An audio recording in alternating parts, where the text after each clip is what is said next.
বহুল আলোচিত নির্বাচনকালীন নির্দলীয় তত্ত্বাবধায়ক সরকার ব্যবস্থা বাতিলের রায় অবৈধ ঘোষণা করেছেন আপিল বিভাগ। একই সঙ্গে ত্রয়োদশ সংশোধনী বৈধ ঘোষণা করে সংবিধানে তত্ত্বাবধায়ক সরকার ব্যবস্থা পুনর্বহাল করেছেন দেশের সর্বোচ্চ আদালত। বৃহস্পতিবার সকালে প্রধান বিচারপতি ডক্টর সৈয়দ রেফাত আহমেদের নেতৃত্বাধীন 7 সদস্যের বেঞ্চ এই ঐতিহাসিক রায় ঘোষণা করেন। রায়ে বলা হয়, আসন্ন ত্রয়োদশ জাতীয় সংসদ নির্বাচন বর্তমান অন্তর্বর্তী সরকারের অধীনেই অনুষ্ঠিত হবে। সংবিধানে তত্ত্বাবধায়ক সরকার ব্যবস্থা স্বয়ংক্রিয়ভাবে ফিরে এলেও এ ব্যবস্থা কার্যকর হবে চতুর্দশ জাতীয় সংসদ নির্বাচন থেকে। রায়টি ছিল সর্বসম্মত।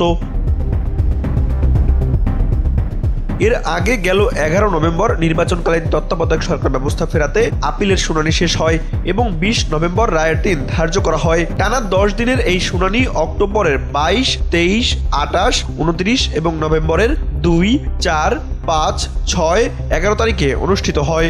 আদালতে রিটের পক্ষে শুনানি করেন ডক্টর শরীফ ভূঁইয়া, বিএনপির পক্ষে জয়নুল আবেদিন ও ব্যারিস্টার রুহুল কুদ্দুস কাজল, জামায়াতের পক্ষে অ্যাডভোকেট শিশির মনির। ইন্টারভেনর হিসেবে শুনানি করেন ব্যারিস্টার এহসান আব্দুল সিদ্দিকী, ব্যারিস্টার বদরুদ্দোজা বাদল, অ্যাডভোকেট মহসিন রশিদ ও ব্যারিস্টার শাহরিয়ার কবির।